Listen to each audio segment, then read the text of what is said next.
Good evening, this is Elder G again.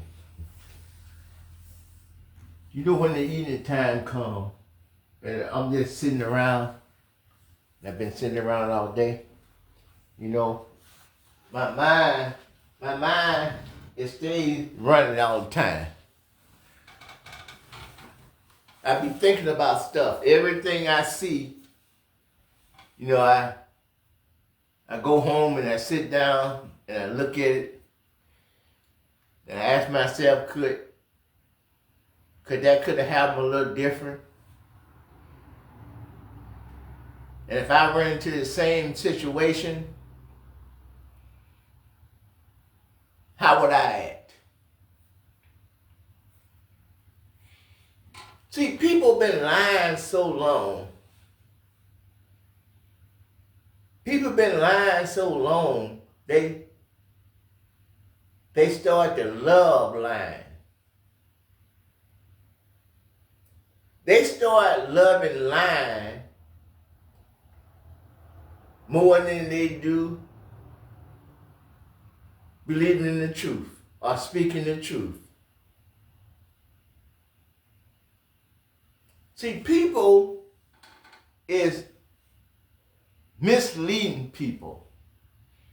See, the business people used to mislead people, but now the churches is misleading people. Because the church, instead of sticking what was in Genesis to Revelation, the church started to please people that had money, that was able to put the money in the pot so they can build a congregation, so they can build them a big old monument, what you call a church building. That ain't godly. I'm standing here alone. I'm not alone.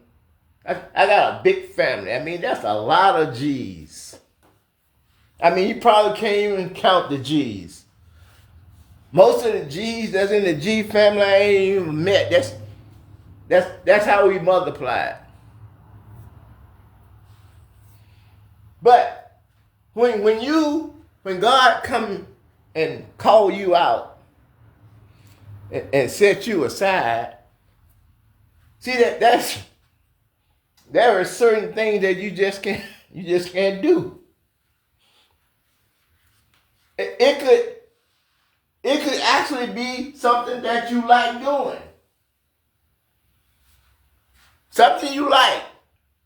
But God tell you that you got to put down something you like. That's what deny yourself means. See, there is something right there that you can have.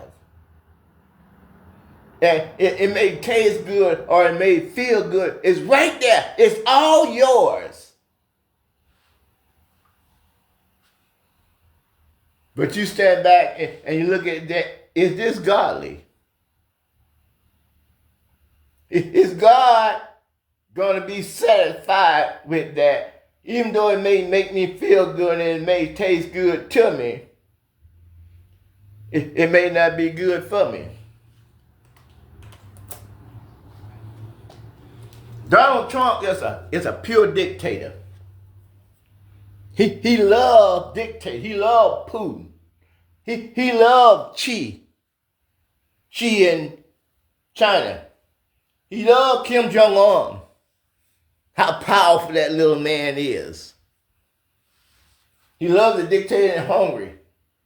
He loved the Saudis dictators. That's what he is. When Donald Trump was young, he probably would have killed somebody in his family. That's why he went to military school. Because he was so dangerous. Even the military school couldn't do nothing with him. If you have been looking at the news and seeing what kind of man this is, there's no way you would give him power to the military and the power to waste all our money. We at a crossroad now. where the man of God has got to tell his people, I'm talking about black and brown people, and we shouldn't even be thinking about that. We should be enjoying our family, being happy, going to the park, having a good old time, loving everybody. But no, they just can't do it.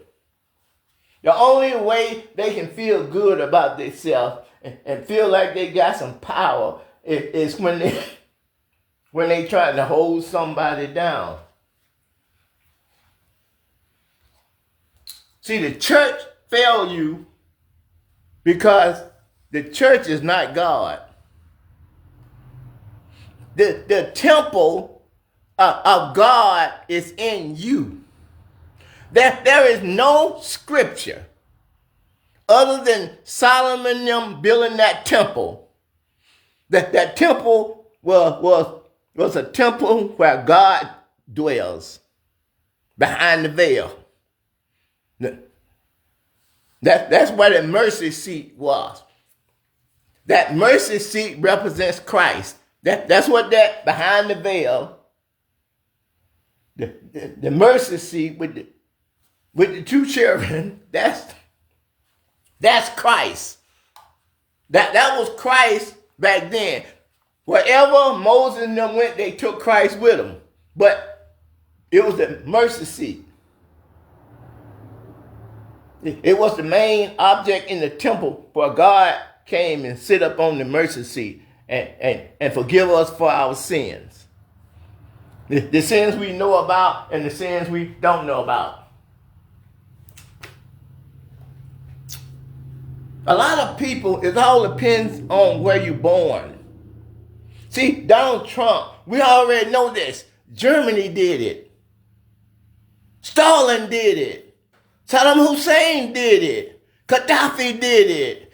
Noriega did it. We already know how it works.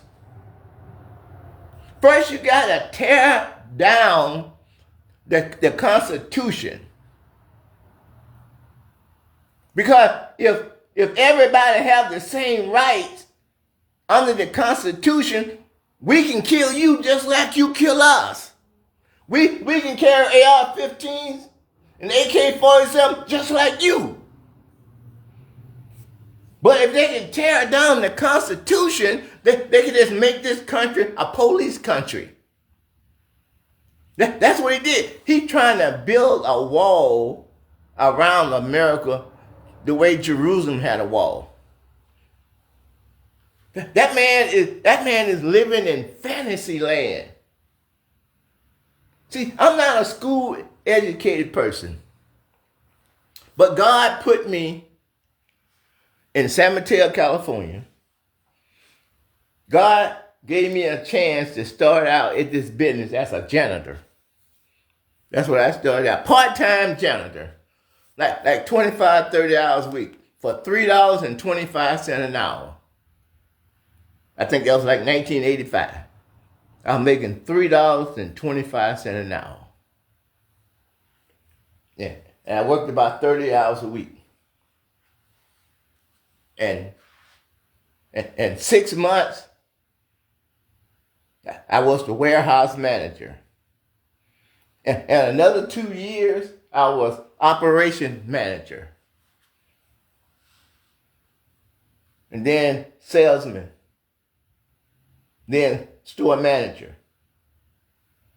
So God took a sharecropper son with no great education and put him in the hand of a Jew. But he had 2 sons that was rabbis. Every feast that in the Bible, this man observed it. Friday evening, he got to go home before the sun go down. And then on the 4 feasts, he had me to come over to his house and take all the leaven, all the season, and everything out the cabinets of the house because they couldn't have no leaven in the house. Every year, I was there for 7. Every year, I had to go through that same process. So I don't have to read about what the Sabbath day is. I don't have to guess what the Sabbath day is. If I want to know what the Sabbath day is, I'll go talk to a Hebrew. Because that's who God gave the Sabbath day to. I worked with, I was a salesman. I worked with many Muslims that no matter what they were doing, no matter how important it was, he could be with a customer. When it came for the hour of prayer, he would call me over and say, could you take care of this customer? It's prayer time. And he would go back there and he would wash his hands and everything. And he'll roll out his little mat. And he'll get down on his knees and pray. He did that 5 times a day, facing the east. That's what he did. I talked to Catholic priests. I don't talk to basically every religion there is. See, when you're dealing with people's lives, and you're dealing with people's livelihood, and you taking the resources that God have given you for free, and then you turn around and you sell it to your sister and brother at a ridiculous price. See, God didn't make a cow for... A man didn't make a cow. God is the one that made the cow. Not only do God make the cow, God is the one that gives the cow everything it needs to survive. See, what the prejudiced white man does, he takes the grass and the grain, that everything that God gave to everybody for free,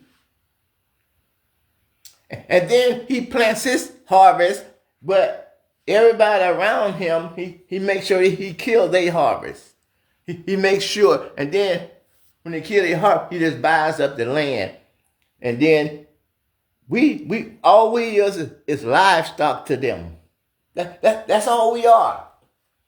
See, once you finally realize, and I don't know why people can't realize it. Once you realize that God is the one that sustains you, everything that you eat, everything that you drink, every bit of air you breathe, and every time you feel heat, 50 degrees, 60 degrees, 70 degrees, man ain't got nothing to do with it. All the man does is that mostly in America, that prejudiced white man, if blacks had been in that power back then, they probably would have been the same way the white man is. If the Mexican had that same opportunity, they probably would have did the same thing. But the white man did it. He took all of God's stuff, and stuff is land. If you ain't learned nothing about God now, and here you have been all the college and all the PhDs, master's degrees, bachelor's degrees, and you graduate from high school, and you still don't understand the value system. See, God supply everything that we need for no cost. It's the man, the white male man is the one that putting you in slavery. See, he don't own God's stuff. He don't own the water and the air and the ground and the grass and the fruits and the vegetables. He don't own none of that, and he don't produce nothing. God produced all of those things on their own. They're self-contained just like us. Each one of them, every tree, every flower. It has the seed within itself to reproduce. It don't need man. The white man just make you think they do. He's a fraud from the beginning. That's what God is talking about. Jesus and Satan. Satan is the person that pretends like he Christ. He want to be Christ. He's jealous. He want to be the bright and morning star. That's what he want to be. And then he look down here and he see the hate and the prejudice that was in that white male. That could never measure up to black and brown people, but they would never be satisfied. They know they can't measure up. But that's not their duty. God is the one that decides what race is going to be what. Not that prejudiced white man. The white man was prejudiced against white women. The white man is prejudiced against poor white men. See, that prejudiced white man worked for Satan. It's our job as believers is to expose Satan. Satan is somebody that's still a cow from God, that God made, that God built for everybody for beef. The white man go buys all the land around there, and then he put a fence around it, and then he put up signs, no trespassing. He took God's stuff that God had for everybody and fenced it in and called it his own. See, that's what you're talking about, lying on God. See, that's what the Indians knew. The Indians didn't ask the buffalo to follow them because the Indians know that God had made the buffalo to do what they're supposed to do, migrate in different seasons. So instead of the Indians trying to put the buffalo in fences like the prejudiced white man, the Indian just let the buffalo roam. And wherever the buffalo went in a certain season, that's why the Indians lived in tents, so they can take their tent down and follow their food sources instead of trying to cage it up and dope it up so you can make more profit. And then they call the Indian savages because they was letting buffalo be buffalo just like we want to be a man or a woman. But not with that prejudiced white man. Not with that prejudiced white man. There is no way that you're going to stop completely the black man and that prejudiced white man colliding. There's no way that you're going to stop that. Because the prejudiced white man has been doing what he's doing that we know about here since 1620 on this North America. He ain't going to stop. He ain't going to stop unless people put a stop to him. So we know whatever happened, if just keep it small, but you can never let Donald Trump create a whole army with our bunny. This man is building prisons for us with our own money. This ain't the time to sit back and relax. I see a lot of black people and Mexicans on TV just laughing and joking because what Donald Trump doing. I see Mexicans laughing and joking when Trump throwing their people out of the country without a cause. Just because they came here. At least they didn't come here like the prejudiced white man and kill the people that was already here. That's what we call Uncle Tom. I don't know what you call it with the Mexicans, but we call somebody like Ben Carson and then Byron Donald, and you know what we call them, and Tim Scott, we call them Uncle Toms. Because that's what they are. See,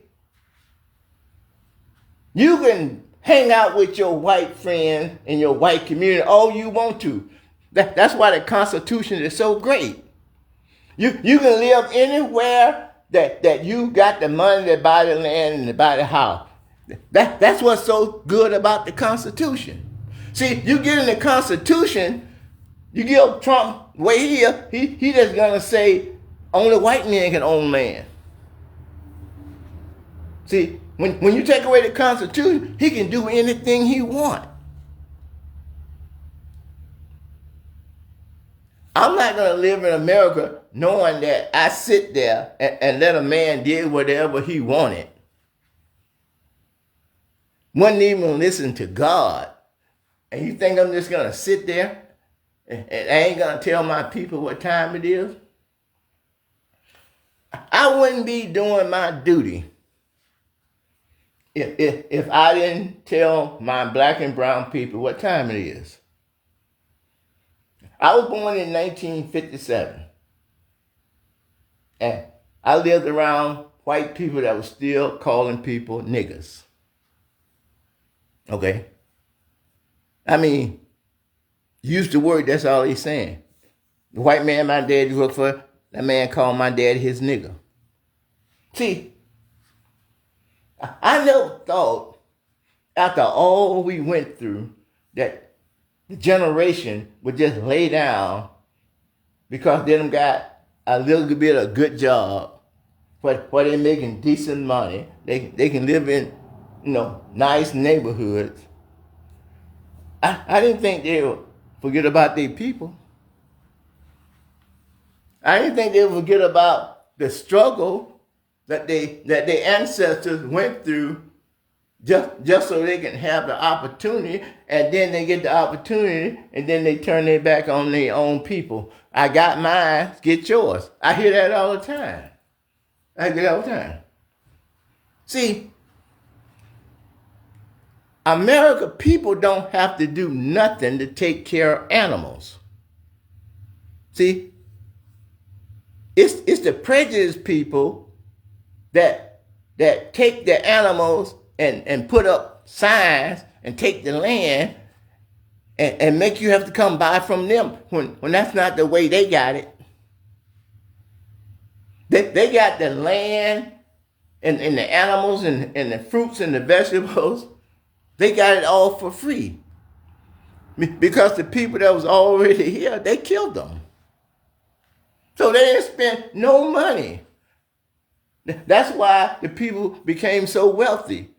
Because they didn't want to pay the people that was already white people and stuff. They went to Africa and got some slaves so they can bring us over here and work us for free for 207 years. See, they didn't do nothing except come here and kill people that believed in God, I believe. That didn't believe all that killing unless somebody came and tried to mess with their family. They didn't try to wipe out the animal, raise God's animal up in cages. God didn't intend for us to be so cruel to animals that they're keeping them in a little cage where they can barely move. Grass-fed animal is the best animal to eat. Natural.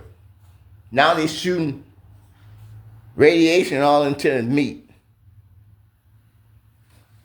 See, everything that you need is free from God. Water, air, wind, heat, cold. God waters the grass. See, human beings make a yard that they take care of and plant everything the way they want to do it, but God don't need man to water the grass. God watered his own grass every day. Even before it started raining, he said the dew would come up every morning and go water the field. And then God started letting it rain. See, ain't nothing that we need that you should have to pay for. Nothing. All in land. Just drive across the country. Just drive across the country. And they like the earth is so full. Most of the earth is empty. Just go. They saying it's full because the prejudiced white man bought all the land and put fences around it and put do not trespass, but ain't nothing out there, not even cows. It's just land there. So they can drive you into the city, LA, San Francisco, San Bernardino, Oakland. They want to drive you into a cage where you got to depend on grocery stores because you ain't planting nothing. But they got all that land out there, wide open, just so they can drive up prices and take advantage of American citizens. God wanted me to tell you this. It's time for people to realize that they are the value. You are the value, not the dollar, not a gold coin or a gold watch or a $1 million car, a $1.5 billion boat like Bill Gates got. Bill Gates, now when they going out with these $1.5 billion boat, he laughing at you. That's what he's doing. He laughing. He's laying back in his yacht with servant bringing everything to him. And he made you poor, but he made his money off what God gave for free. Wake up, America. God has got everything right there. See, black and brown people, I done told you, this is what you need to do. Because the only thing that these prejudiced white men think about is money. You take away that money, see, they small in number compared to the majority. They only I'll even give them 10%. But I don't think they're that much. The only thing they understand is money. And we as human beings, we are the most valuable thing on the earth other than the earth itself. I told you it's easy to beat this system. The prejudiced white man, see, he done overstepped his bounds. And when someone can overstep their bound, you do not have to go by the same rules. You don't have to go by the same regulation. You go by one rule at peacetime, but you have to go by another rule at wartime. See, we in wartime now, a spiritual war. A war against good and evil. And when that happens, God tells the believer to come out from among them and be ye separate, said the Lord. And touch not the unclean thing. God is calling us out from them. If you stay where you are, they're going to destroy you. Because you're going to try to stick with God. You're going to try to do the right thing. You're going to try to treat somebody fair. But the MAGA people is not going to treat nobody fair. The MAGA people don't want to feed the hungry. They don't even want to sleep outside on a tent and a sleeping bag. They come with bulldozers and throw it away. And they're going to put you in jail if you don't obey. That's why you got to come out from among them and be ye separate, said the Lord, and touch not the unclean thing. I can see by looking at the geographic is that Mississippi, Louisiana broke. They broke. They ripe for the picking. All the black and brown people got to do is move into Mississippi, Louisiana, Alabama, Tennessee, Ohio, Detroit. Just leave everything behind, because everything that you leave behind, you're going to pick up here. God is telling you to come out from among them and be ye separate, says the Lord, and touch not the unclean thing. This is the time that God is calling us out. It's wide open. Mississippi, Louisiana, Alabama, Tennessee, Ohio, Kentucky, Detroit. It's all wide open for the black and brown people. We have our own governor. We have our own National Guard. All you got to do, the president white man can keep the population so low. So all the people that are sleeping on the street and sleeping on the street back, come to Mississippi, Louisiana, Alabama, Tennessee, Kentucky, Ohio, and Detroit. That's why your ancestors started out. I believe that God is going to bless. All you got to do is just get up and quit loving materialistic stuff. When I left California, I had my clothes and I had a TV. Everything else that I had, I left behind. And God can bring me to this point right here. I'm telling you, you're going to be fighting against the National Guard, the DEI, and the FBI. That's what Trump is going to bring. That's what he's threatening to go to Chicago. Those are in New York and New Jersey. That's what he's threatening. We have to get ready. That's why just leave it. You're never going to be free like you've been in the past. That's over. That's over. We have to think about protection now. We have to be thinking about looking out for our family and our friends and Christian widows and orphans and the stranger. We have to start looking out for ourselves, because the prejudice white people don't care nothing about no more. They're trying to annihilate us. But you know, God don't believe in violence. Don't go out there running up in people's face and threatening people. Don't do that. That's not the way God operated. You got to form a legal militia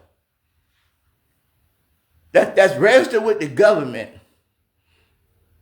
that we can stand our ground and protect our people, just like Trump and his minions. This fight is not our fight, it's the Lord. But Jesus Christ is going to direct us. We have to prepare that if they come, that we're going to be able to protect our family. We're going to be able to protect our freedom. If you don't care nothing about your freedom,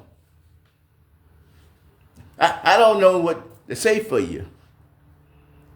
All I know is that I'm a man of God, and I don't have no malice in my heart about the race of the people. But those prejudiced white people do, and some prejudiced blacks, and Mexicans, and Asians. Some of those are prejudiced just like the white folks. But God is calling his people out. And in order to keep our people safe, we need to form a militia, a legal militia registered with the government.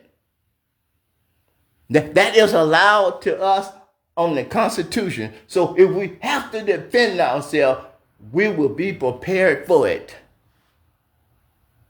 And that's why I always ask everybody, most of my broadcasts, to come to Jesus. Because everybody knows hell is going to break out. Everybody knows, the Bible tell you, there's going to be rumors of wars, and there's going to be wars. And then there's going to come the Great Tribulation. We know that. We'll be a fool if we didn't prepare to look out for our family. We'll be a fool And I don't consider myself to be a fool. And I don't consider Jesus to be a fool. And I don't consider God to be a fool. So the Bible tells us that we need to be always ready. We don't know what's going to come. We don't know when it's going to come. But we know something is going to come. And only a fool will not be ready. Thank you.